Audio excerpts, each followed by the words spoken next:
sold anywhere else. They couldn't even have done it on the internet.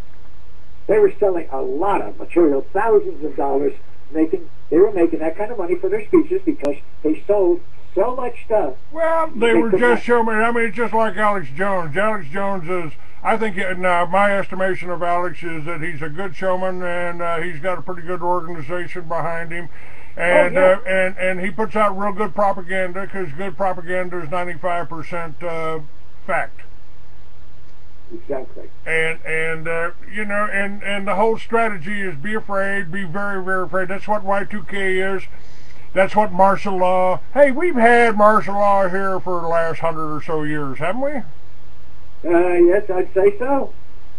We've got more people in prison right now. We've got more people in prison than any communist country in the past, Robert. And what I want to ask you about on this segment, because I just lost a little bit of this recording. It'll be up on Blog Talk Radio, but on my Blog TV, we dropped off there for just a second. I want to ask you about the Department of... What's that? Mention your website. It's beautiful. I did see it. My website is freeamerican.com. And my guest is Robert Pelton. All of his books are up there, and you can learn something about anything. And right now I'm working on a story, because 40 years ago, Robert, I was sitting in prison doing time for marijuana in Texas. It was what I had on me would have been a misdemeanor in Colorado, and I wrote a book on there. I wrote a book about what the world would be like if we legalized marijuana, if we legalized hemp. And you know, I almost feel like I got off on the wrong track in the Patriot movement, because when I was talking about all this and when I was writing these novels originally, you know, it's if somebody can with a badge can walk up to you and say, "Oh, what's that you got in your pocket, son? You're in a police state." Exactly right. That's it's correct. It's correct. It's look. They talk. I can't even tell you. I agree with you on that. I agree with you on that. That's the way it is. Now they stole. The communists stole. Now, we're talking about McCarthy here, trying to talk about communists. I'm telling you that the communists, before McCarthy got in, stole our billion-dollar crop. They made it illegal here. They financed Hearst. They built him that nice little castle up there on the mountain. And he printed all of his newspapers on redwood trees. Yeah. And we destroyed the hemp industry in this country. You know, to me this was a war on the farmers. And now we've got DHS, which as far as I'm concerned you could just call the KGB, and it's all set up by dual citizens, people that owe their allegiance to another country that is armed to the teeth with nuclear weapons. And I think that's a very precarious position for us to be in right now. Well, of course it is. Of course it is. And we can't talk about it. We can't talk about it. Suddenly we're moved to the sideline. They've tried to demonize me, and they almost, you know, it's almost been like psychological warfare to somehow silence me or get me to go along with the program. You know, Clay, you'd be just so much better off if you didn't talk about marijuana or Jews. If you'd be a lot better off. Well, all that's saying is, hey, we wouldn't bother you so much, and we'd probably get better press. So that would help you to grow if you play ball. Yes. It's an oblique way of saying, hey, we could like you if you would drop a couple of things that bother us. And if you drop those, we can help you. That's like my books. They're not going to be on the. Hey, they're never going to get reviewed by a Harvard professor, get a good review in the New York Times. No, because I'm naming the Harvard professors as part of the problem. It's the same with the POW book. It has never gotten in to the bookstore at the Special Operations Museum in Fayetteville. Why? Because it took a different approach than what they wanted. I'm simply telling the truth about the POWs left behind, naming the names. That is too controversial to have in a special operations museum, where they have a special thing on POWs. Nick Rowe was the guy I was trying to think of earlier, who was the guy who was the man who escaped from the Viet Cong. He was in a cage. Now, the nice thing here... Was that Colonel Nick Rowe? Because he was he was named in the Catolo document. That's the CIA drug running operation run by George Bush. Nick Rowe was one of the people named in the document that Catolo sent it to. Well, Nick Rowe was a prisoner for, I think, 6 years. He did escape. He was assassinated in the Philippines. Oh, okay. By the communist guerrillas over there. Now, the thing was with Nick Rowe, I have met a couple of people here in Fayetteville who were special operations people, SOG people in Vietnam. And one of the fellows said he and his buddies, he's a sergeant major, now retired, he said he and his buddies met Nick Rowe after he escaped from the, some time after, and Nick told them, he said, you guys don't know how close you were to me. He said, I could hear you walk by, I could hear the leaves rustle in the jungle. That's how close they came to finding him. And he told them this himself personally. So it's a fact. I mean, they were so close. They were on a mission to look for POWs. And they passed him in the jungle. And he said, you were so close I could hear the leaves rustle. Imagine how that must have felt. I mean, both to these guys and to Nick Rowe. I mean, hell. He got out, finally, yes. But anyway, there's a whole lot of stuff on that, too. But his cage, a replica of the cage, is in the Special Operations Museum in Fayetteville. Yes, but I can't even get my book in there. I couldn't even do a book signing during the Welcome Home Vietnam vet thing. I got the same problem with Mystery Babylon here. I've decided maybe what I need to do is just write science fiction from now on. That way nobody will have a problem with it, will they? Maybe you can slip a little bit of truth into it, Well, that's true. You can also get a lot of movies now because that's big time now. In fact, you got a sci-fi channel on the cable channels now. Yeah. So you could probably get. Hey, that might be an idea to follow through on, Clay. Well, of course, the next book, which I've already got probably 75% of written. I started it 40 years ago, and in my science fiction, Lucifer's the good guy.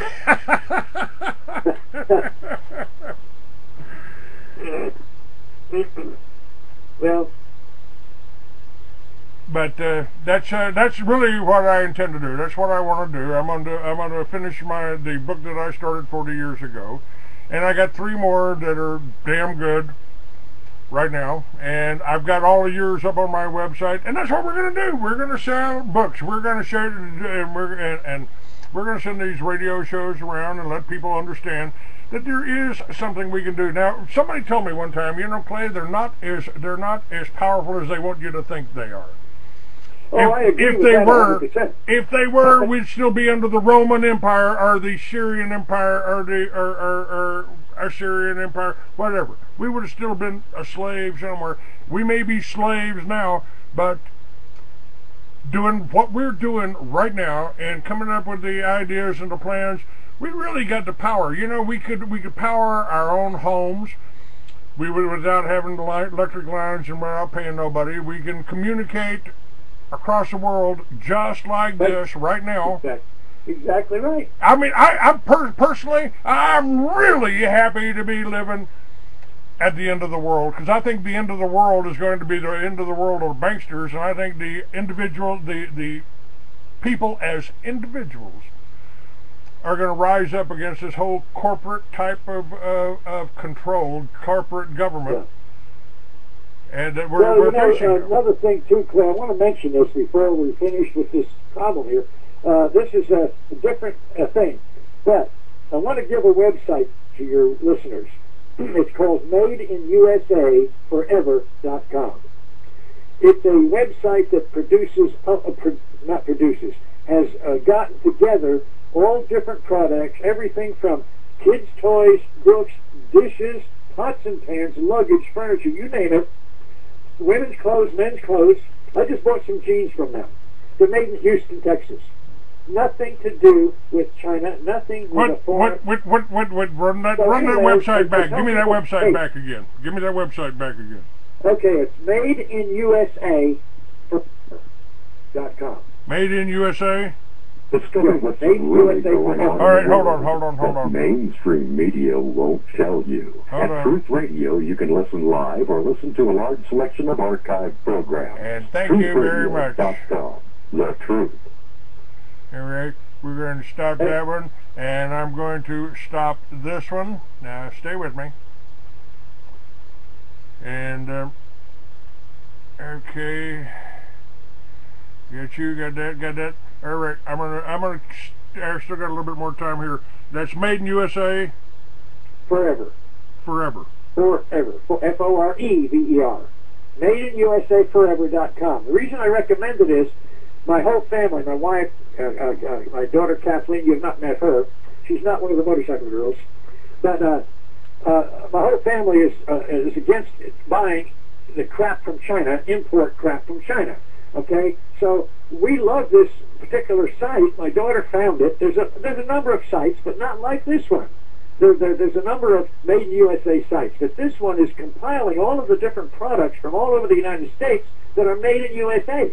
Like I say, it covers furniture, books, dishes, toys for kids, games. I'm so damn sick and tired of going to Walmart, Kmart, you name it, and at Christmas and buying, looking at all of the major Mattel and all of the major toy companies have their crap made in China.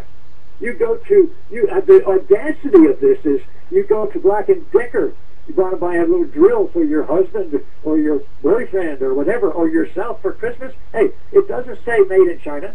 It says made in our factory in China. Now, is that not bold? They're bragging about the damn factory they built in China for the Chinese to make products to sell to Americans? Whoa! Okay, so anyway, all of this stuff is on madeinusaforever.com. I'm promoting it, and I'm making nothing on it. There's nothing to me. It's just that I respect the people. It's a family operation, and I have already bought jeans. They were so well made from Houston. I just today ordered 2 more pair. And they're just really, really good. So I recommend this. Hey, people, get on that and stop looking at the crap in the stores in China. If we boycott China and boycott, well, that's the main one. We're supporting their whole country. Then buy in USA, buy American. Get on this site and find it. I think that's a wonderful idea. I will put a link to that at the top of my site today. Oh, great. I'll do that, and I've got your books up here, folks, and I've got my books up there, and let me tell you something. Now, this is the only thing that we're doing to support ourselves. I'm not taking advertising on this show, because I'm not going to promote a product that I don't know. I've read these books. I've got these books here. You know, we've got them for sale. I've got my books here for sale. We need more people reading this. We need more people understanding everything that's going on here. And let me do this real quick. Let me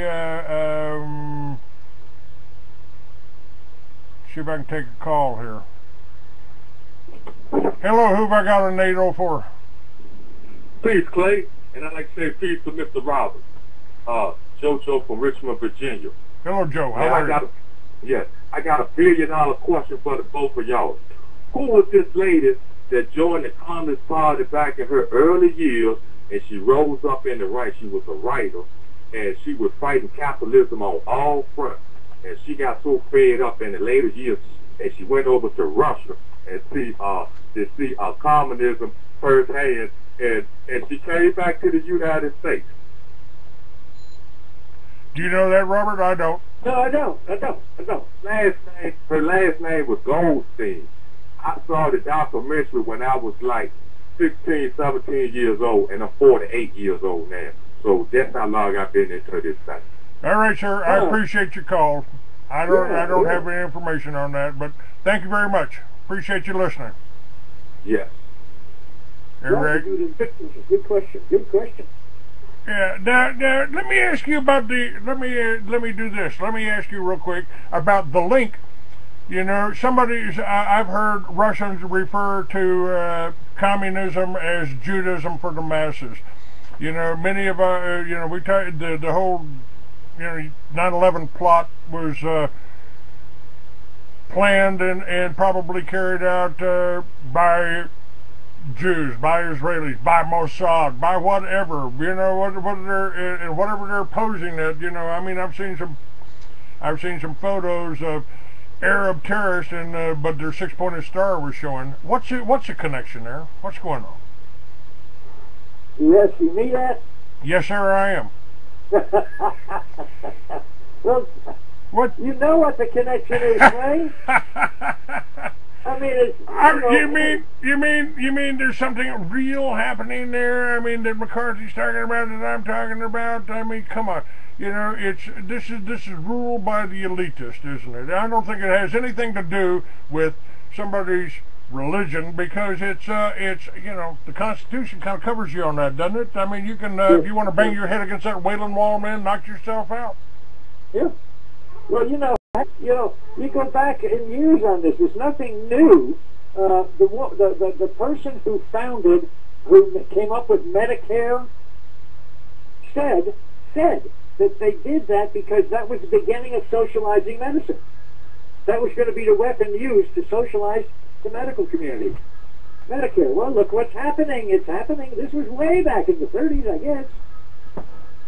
So it's nothing new. Again, you have a bureaucrat who is a socialist or a communist, and they set up a program and then admitted that this was to socialize medicine and got away with it. What's happening with Congress? Are these guys asleep? You know, Congress has to approve these things. They have to approve, for example, Supreme Court justices who are appointed to people appointed to the Supreme Court, and they approve them without what? All you have to do is go back to John Kennedy's administration.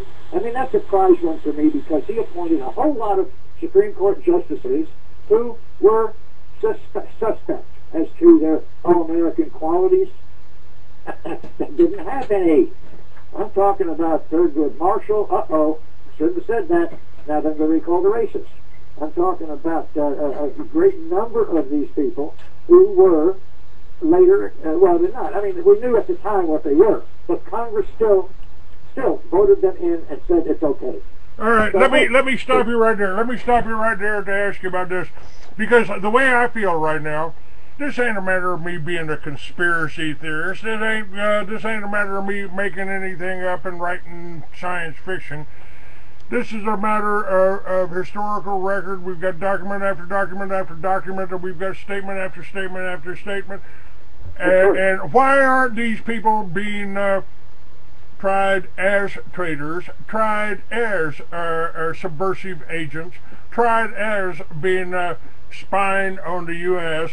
Anybody that's a dual citizen certainly ought to be suspect as to where their loyalties lie. Why aren't any of these people going to jail? And you know, if I'm wrong here, then prove it in court.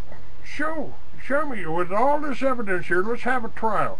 Let's put Geithner on trial. Let's try. Clay, you're right, but the people that are in power are the ones protecting these people because they're allies. Look, we got an attorney general right now that had photographic evidence, documentary. It was done on video of Black Panthers with their battle garb on, standing at voting booths, buildings, schools, someone, with a club in their hand, threatening people to not vote the wrong way when they go in there. And they had evidence that this was happening. This is totally illegal, federal law. What did he do? Ignored it. But this is true with other things. The same way with the arms going down to Mexico to the drug cartel, the Attorney General sits in front of Congress and says, gee, I didn't know that was happening. Well, what is he doing as Attorney General? It was his department that shipped the weapons, automatic weapons, down to the Mexican drug cartel. As far as I'm concerned, Who's going to help you? Who's going to help you, Clyde? Who's going to prosecute? Well, who's going to prosecute? The guy himself is one of them. That's right. And the Supreme Court, now look, every president we've had, every president has appointed justices to federal jobs for life in the federal court system, going not from the Supreme Court on down. So you get a ruling, for example, against Arizona, when they have the illegal alien problem out there severely, the government won't follow the law. They do follow the law. They're sued. They're sued by our Justice Department. Why? Well, because it's part and parcel. Hey, they're bucking the enemy. The enemy is the Justice Department, the man who's in charge. Well, this is, I've said that Obama, people ask me what I think about Obama. I said, I think he's perfect. I think he's perfect. Absolutely perfect. The perfect New World Order leader. That's why he was appointed to the Security Council against us. He's black, he's white, he's Mormon, I mean, he's Muslim, he's Christian. And, oh yeah, his family's Jewish. That makes him a dual citizen, too. I mean, and we basically... we're not going to quite solve the illegal alien problem with an illegal alien as president, are we? Well, then you can see it happening. You can see it happening. If you follow the politics, follow the news, even the so-called conservative news program that you have, they don't even bring these things out. They're asking questions of, wonder why he did that. Well, because the things he's doing are for the socialist dictatorship, finally, in the end. Why is he doing it? Because he's a socialist, at the minimum. We have, out of the millions of illegals that are coming up here, we've had, over the last 8 years or 9 years, we've had about 60,000 Americans murdered by illegals. So what I read into this is the government is allowing the illegals to come over. They've got pass for the illegals to come up. They bring the drugs up for the CIA. They get up here and they basically get room and board, don't they, when they get up here and they get into the welfare. Of course. And this is what this is doing is destabilizing. I mean, we got a whole communist movement called La Raza, and I mean it's hiding underneath the Catholic Church, which has been kind of a part of all this this whole world government plan. 3 cities, I would say that 3 cities run the whole world. That's the City of London, the Vatican, and Washington, D.C.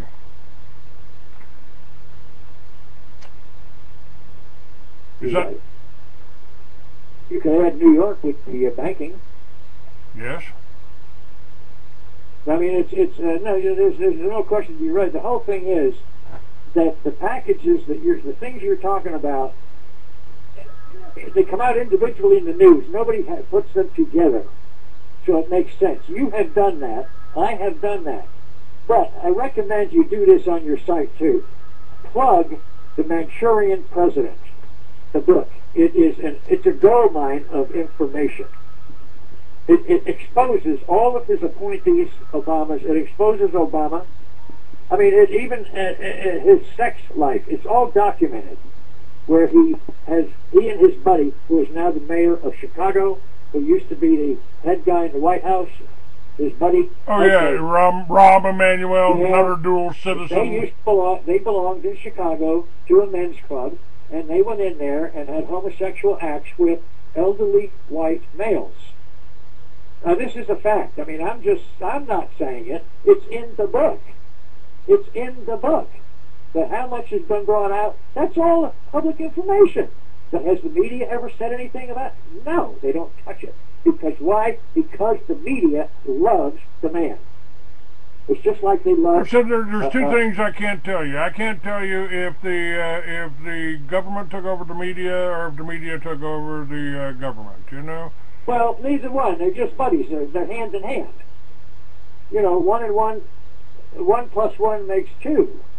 Right? Okay. I could ask you the same thing about Israel. Does Israel run the United States, or does the United States run Israel? I mean, I think it's a safe country for international criminals, but what's a real situation there. Well, oh, you're quite right. But again, it's 1 and 1 plus 1 makes 2. So either way, what difference does it make? They're allies, they're friends, they're buddies. They're all interlocked together. The media, the academia, the university situation, the propagandists there, the government propagandists. They're all locked together in different aspects, at different levels. So they help each other.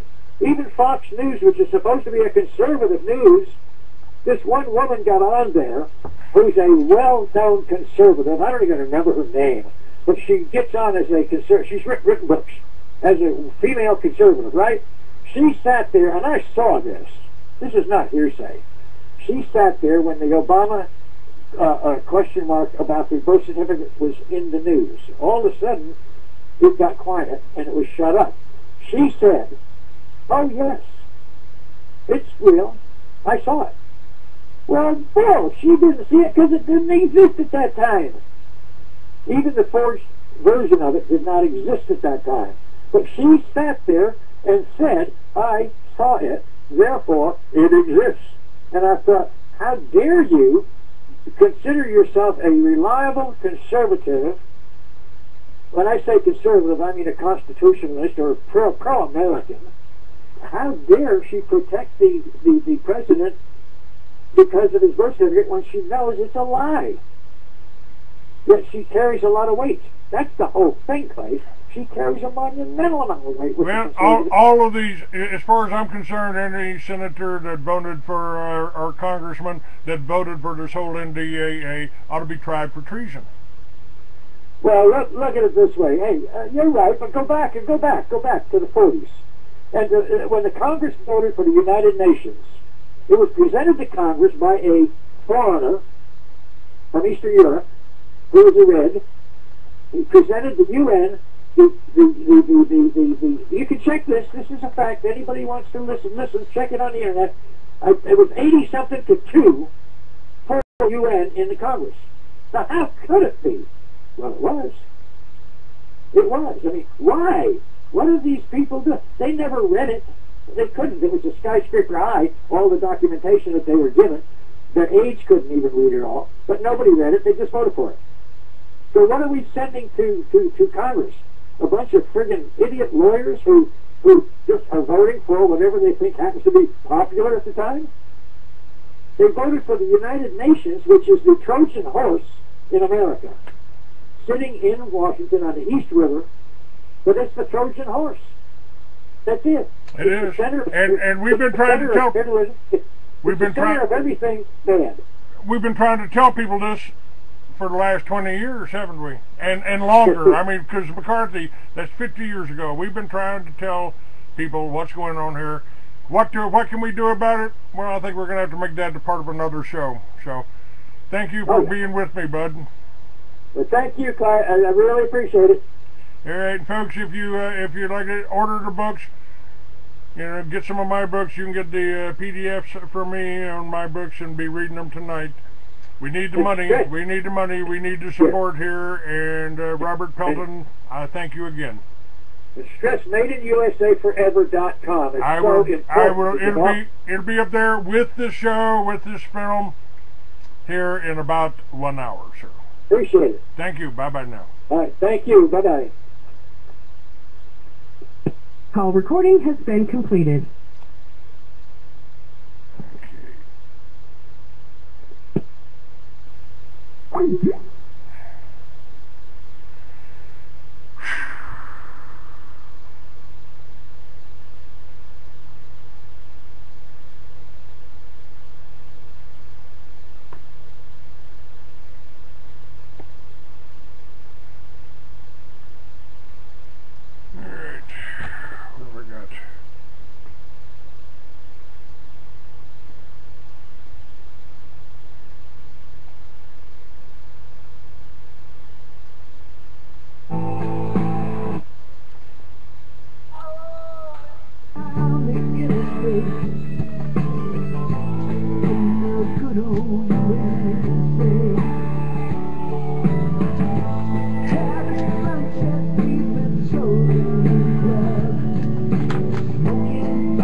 Send your friends to freeamerican.com.